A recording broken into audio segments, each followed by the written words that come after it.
Funding for this program is provided by the Pennsylvania Department of Education for Learning at Home.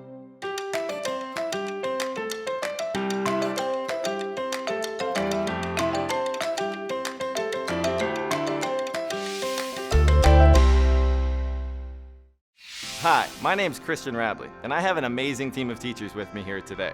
We're hoping to solve some problems in our community, and to do that, we really need your help. Whether you live in a big city or a small town, lots of different factors contribute to community problems. And that means you're going to use lots of different skills to help come up with solutions.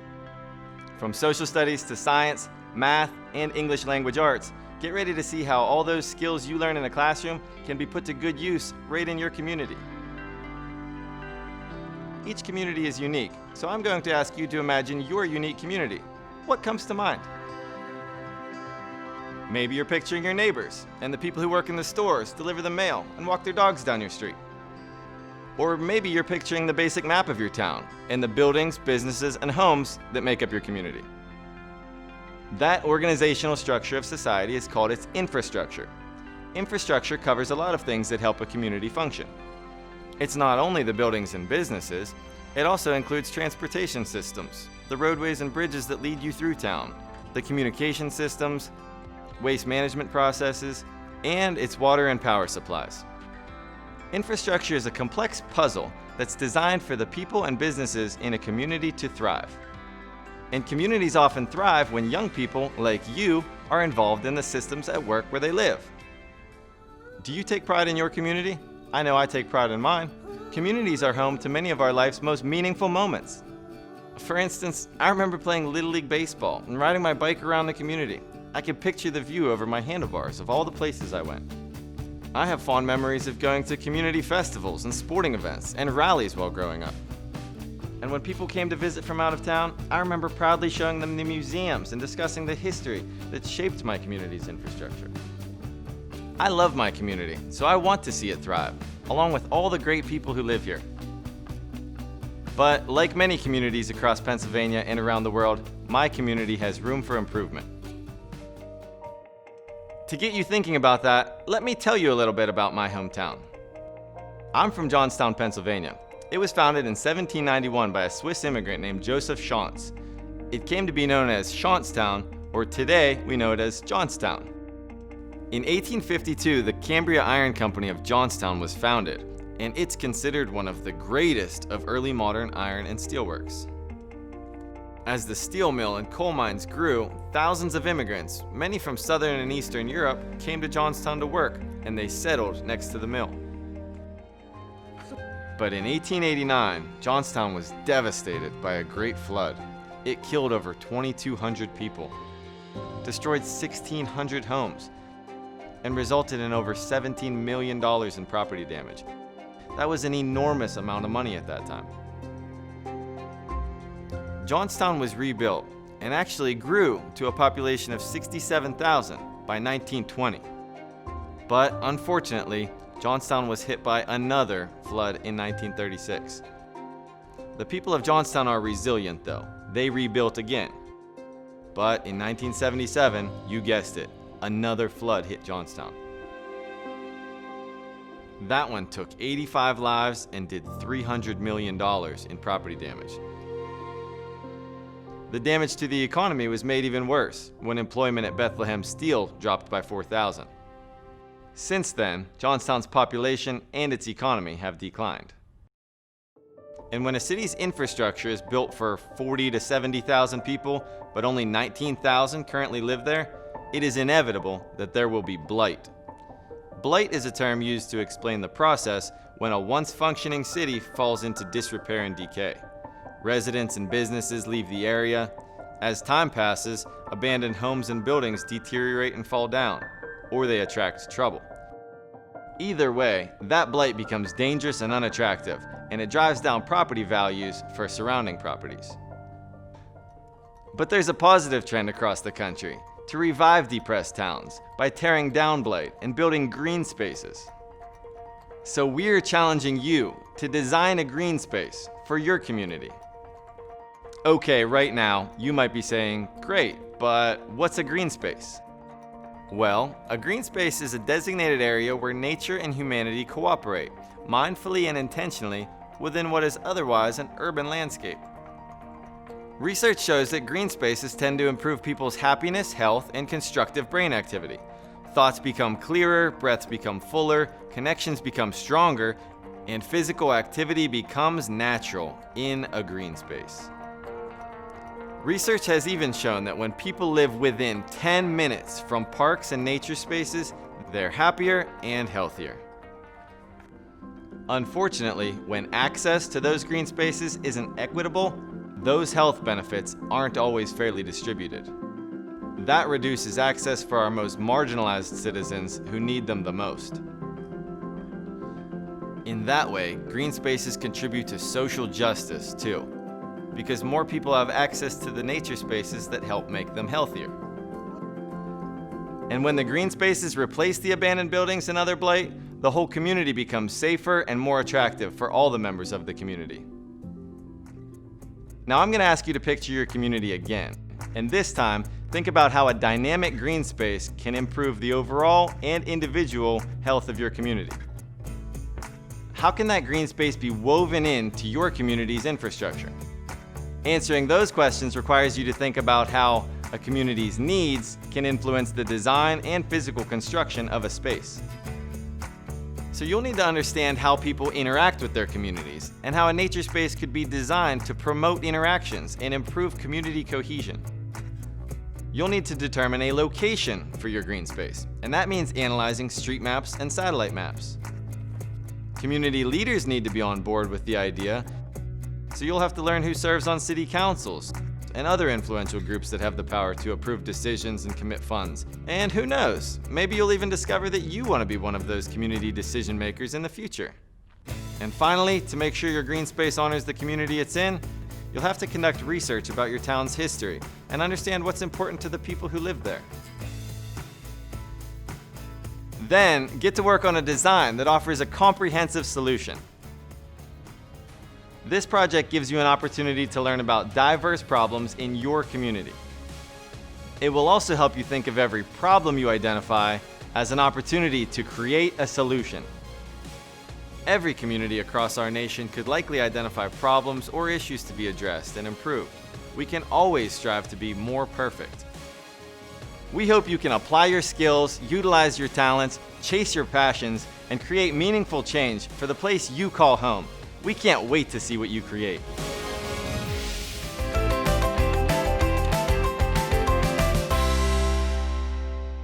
Hello, my name is Rob Malcolm. I'm a math teacher from Johnstown, Pennsylvania. A green space sounds delightful, but math isn't just for the classroom. It's truly all around you. And you'll see just how useful math can be in the real world. Any question of how to improve something has to start with an observation. In order to fix the blight that's in our neighborhoods, we have to first see that it's there. Before we ask what effect green spaces could have on our mental and physical health, we have to see the need for improved mental and physical health. Math helps us to do that.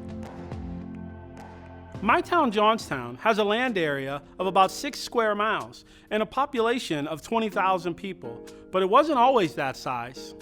As we learned in the social studies lesson, Johnstown's population reached its peak in 1920 with a population of about 67,000.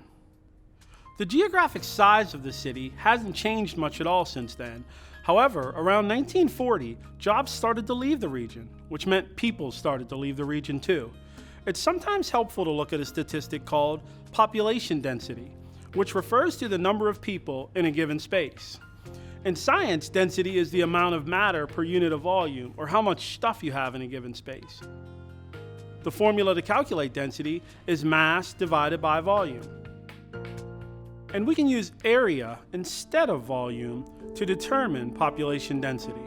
A decreasing population density may help convince city leaders that there is room for more green space in our city. Reporting the population then and now shows where we are compared to where we've been. But we can also give an idea of where we're heading by using a scatter plot. A scatter plot is a plot of paired quantitative data, where each data point is plotted as a single point. In this case, our paired data are year and population density. We can plot the population density from 1940 to 2010 and see how empty spaces have emerged in our city. And we could think about what the population may look like in the future. And that's all very helpful data to justify your proposal for a green space in your community. So we know that space exists in our community, and now we have to figure out how to utilize that space. And once again, math is the tool for that task. You pick a location and you start designing, but then the thought comes to mind, how can I best utilize the space given constraints to money and materials? We might want to start by looking at what shapes maximize a given area. Calculus and optimization in particular is a field of mathematics that makes it easy to figure out which shapes best utilize a space. But that branch of mathematics is probably above many of you, but that's okay. We'll look at it systematically, using geometry instead. You might have some preconceived notions about shapes in space, given a constraint such as perimeter, but we can use mathematical modeling to firm up those suspicions. How does the area of a quadrilateral compare to a triangle with the same perimeter? How about a pentagon? Well, let's see. You can do this type of mathematical modeling using identical cardboard strips. The cardboard strips are the same size, so the shapes will have the same perimeter and height. But now you can start to experiment with different shapes and see which one fits best in the space that you have. Since we're designing a green space, let's think about a specific use for one of these shapes. Let's say we want to make a ball pit, and we want to determine which shape would be the best choice for that. I'll use a triangle and a square or rectangle as an example. Now, we're not only thinking about fitting the shape in the space, we also have to think about the volume, because we need to know how many colored balls we have to buy to fill the pit. Volume is about the amount of space inside a three-dimensional shape. We know that the formula to calculate volume of any box is the area of its base times its height. In geometry, base area is the solid bottom of the object. And here's where we need to understand that volume is three-dimensional and base area is two-dimensional. Because they have different base areas, the volume of each shape will be different. And if the volume is different, the number of balls you need to fill each box will be different. The box that holds fewer balls has to have a larger base area because the base area and the height of the boxes are inversely proportional. Inversely proportional quantities change in inverse ways. For a given volume, if the base area is larger, then the height must be smaller. Conversely, if the height is larger, then the base area must be smaller. The same systematic geometric experiment will give us those answers. Try it and see what you find. Now that we've got an idea about optimal shapes, you've got to lay out your proposal in a visual that shows what you want to do. However, your design may be spectacular, but it might cost a little bit more money than you have in your budget. Math is how you budget your money to make sure that you get the most bang for your buck. Now, maybe you haven't ever shopped for durable playground surfaces or checked out the installation cost for a commercial swing set, but you probably have gone to a grocery store at some point in your life, and the math you use to make decisions there also applies here. Suppose you want to buy some super fruity marshmallow crispy crunch. It comes in 3 sizes: normal, which is 10 ounces, family size at 20 ounces, and lifetime supply, which is 10 pounds. These boxes cost $2, $3, and $10 respectively. Those prices help us define the unit price, that is the cost to buy 1 unit of a particular product. A consideration like unit price can help you to make your decision. Let's break it down. The cereal comes out to 6 cents per ounce. At that price, the lifetime supply does give you the most bang for your buck. But what if you live in a tiny 1-bedroom apartment? Where would you store a lifetime supply of super fruity marshmallow crispy crunch? So unit price gives you some information to make your decision, but you have to take other factors into consideration too before you decide what to buy. That's exactly how it will work when you design and budget your green space. Math can help you quantify all of the factors, and then you can make informed decisions about what you need, what you can do, and what you should do. And I can't wait to see how you use math to help you make decisions that maximize your space and your budget. Good luck and have fun!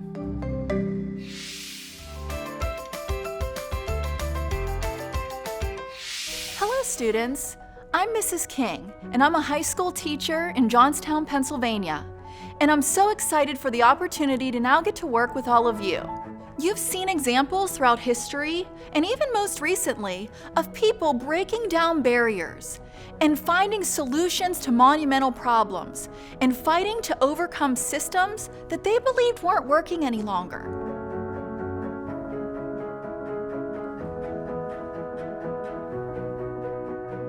And now it's your turn. You're going to plan and promote a green space that will help contribute to the health and happiness of the people you care about in the place you call home. And the tools you're going to use to bring about this positive change? Your words. All it really takes to be a change maker is to decide to change something and then act on it. You've already learned in social studies that every community has a city council and key decision makers.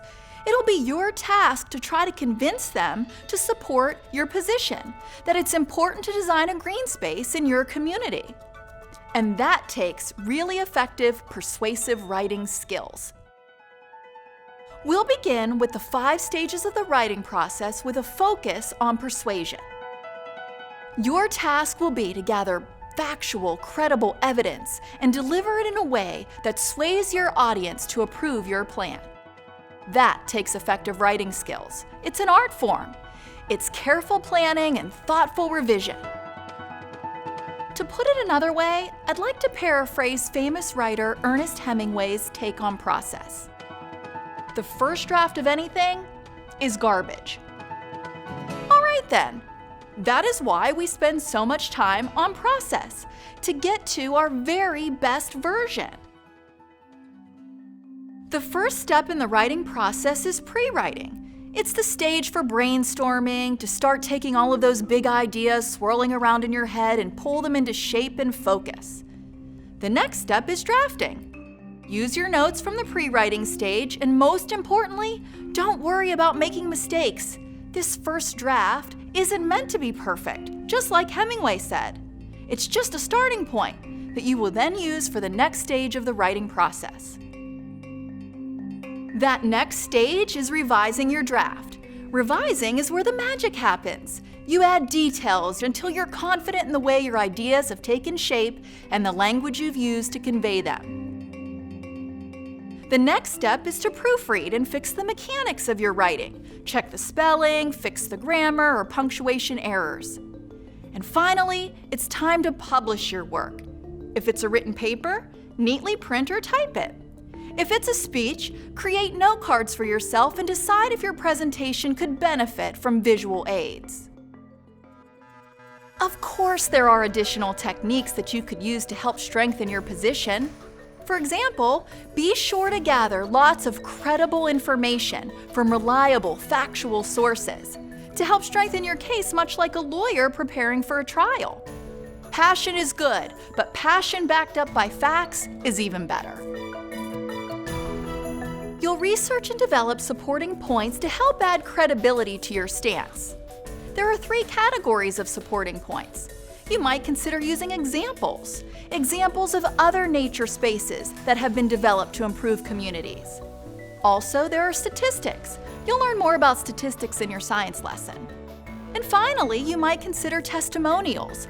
Testimonials could be where you interview experts who could help show the benefits of a green space, or maybe community members who will express desire for a green space. Each of these supporting points will help strengthen your argument because they rely on what's called qualitative and quantitative evidence. Just as it's important to plan what you say, so too is how you say it. Famous writer Maya Angelou says, "Write it so people hear it and it slides through their brain and goes straight to their heart."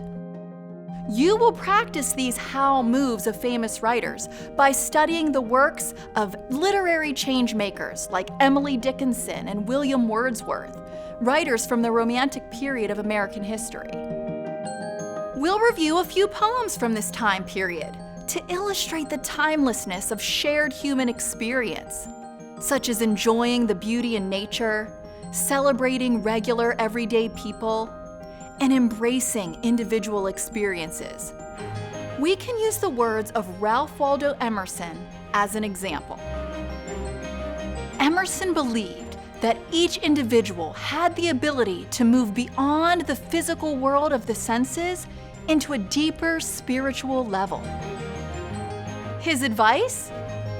Live in the sunshine, swim in the sea, and drink the wild air.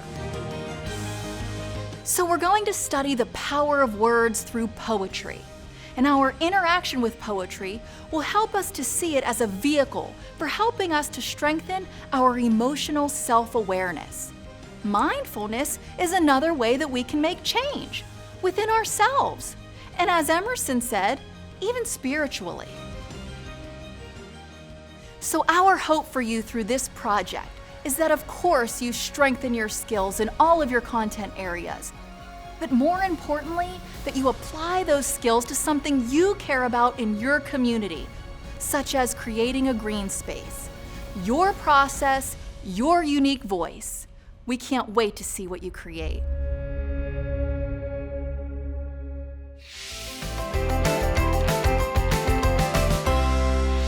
Hi, my name is Toya Thomas, and I'm a health occupations instructor in Johnstown, PA. All this talk about green spaces may have you wondering. It's a lot of work, and it may cost a lot of money. Is it really worth it?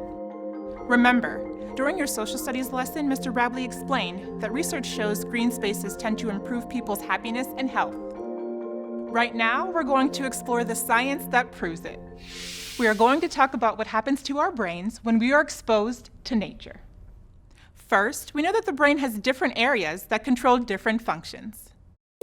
The limbic system is the area that controls emotion, and it is composed of 4 main parts. The hypothalamus, which helps to regulate body temperature, heart rate, and blood pressure.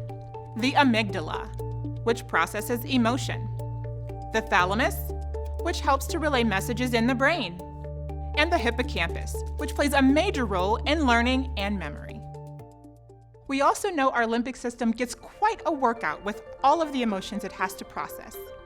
Emotion can mean many things, including positive and negative feelings. And we all cope with emotions in different ways. Sometimes you might just want to kick back and watch a movie or check out a few funny videos on YouTube. But have you ever felt a time when you were just overwhelmed by emotions? And you just felt a really strong desire to be outside? Maybe you imagined yourself lying on a beach or hiking in a silent, snowy forest, taking a jog on a path lined by autumn leaves, or inhaling the scent of spring flowers. Exactly why do individuals do all of these activities surrounded by scenes of nature? Yes, they probably enjoy doing these particular activities. But it's also because something is happening in the surroundings, causing something to happen in the brain. It's something that sends signals to the body to reduce blood pressure, lower heart rate, relax muscle tension, and regulate serotonin. Serotonin is an important chemical in the body that helps to regulate mood. Simply put, being in nature helps us unwind. So what symptoms does your body experience when you're feeling all stressed out? Maybe you have trouble sleeping, or you can't concentrate. You might get headaches, be grouchy, you might have a dry mouth, you might feel your heart racing. But what's causing those physical and emotional indicators of stress? It all comes down to a hormone our bodies produce called cortisol. Cortisol isn't a bad thing. In fact, it's essential in stressful situations. It's best known for producing what's called your body's fight or flight response. Fight or flight is a reaction that evolved as a means of survival, enabling people to respond in a life-threatening situation. The result is an increase in heart rate and energy, preparing you for a fight or a flight. So our bodies are hardwired to react to stress in ways that protect us from predators and enemies. You might not face the same types of threats that trigger the fight or flight response in your ancestors, but that doesn't mean that life today is stress-free. On the contrary, the stresses of daily life can add up. Maybe you're experiencing problems with your friends. Maybe money is a worry. You could be concerned about grades, or perhaps you're feeling pressures about what to do with your life after high school. Your brain will sense those stressors as a threat to your well-being, and it will signal your body to release cortisol. Once a perceived threat is passed, your hormones should return to a normal level. But when those stressors are always present, and if you feel like you're constantly under attack, or if you feel stressed out all the time by the burdens in your life, your body's fight or flight system stays turned on. And that's not good. Overexposure to cortisol puts you at risk for health problems, including depression, digestive problems, heart disease, and a weakened immune system. And that's just to name a few. So, what does nature do? Green spaces and nature are environments that have been proven to decrease levels of stress. They provide places to exercise and to socialize. They give you a break from the fast-paced places and situations that trigger anxiety, and they put some distance between you and the noise and air pollution that usually accompanies crowded places. Green spaces give your body a chance to turn off the fight or flight response, and it adds up to a more positive emotional state and improved mental health. Once your brain gets a break from worries and stress, maybe you'll be able to think about additional ways to handle difficult emotions. So by taking time to think things through while in a calmer state, you give yourself an opportunity to reframe your thinking and find healthy coping behaviors no matter where you are. But what if you really wanted to spend some time in nature to soothe your frazzled emotions? Except you live in a place that doesn't have easy access to nature. Your poor limbic system could be stuck on emotional overload, and scientific studies show that could contribute to problems with cognitive function, including learning and memory. And your body wouldn't get a break from that cortisol fueling the fight or flight response either. That's exactly why we're challenging you to create a green space for your community. Research all the ways a person can interact with nature and be rejuvenated by what it has to offer. Keep those activities in mind as you think about what kind of features you want to add to the green space that you design to promote recreation and relaxation. For instance, bikes require bike racks. Walking and jogging require footpaths. Does your space need pavilions for people to have picnics? Would a skateboard park be used by a lot of people, or would it just take up space? What kind of scenic features could you add? Would a pond be peaceful? Would the water attract wildlife that's fun to observe? When you understand the science behind how the brain works, you can recognize trends and patterns in health. Green spaces improve people's happiness and health, and I can't think of a greater motivation than that to tackle the challenges that we've laid out for you.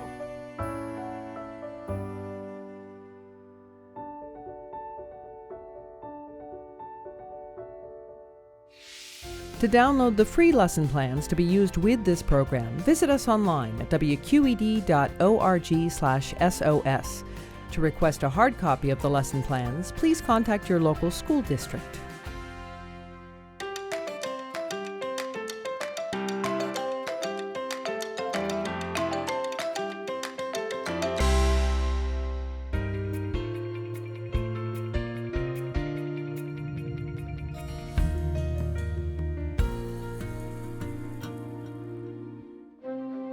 Funding for this program is provided by the Pennsylvania Department of Education for Learning at Home.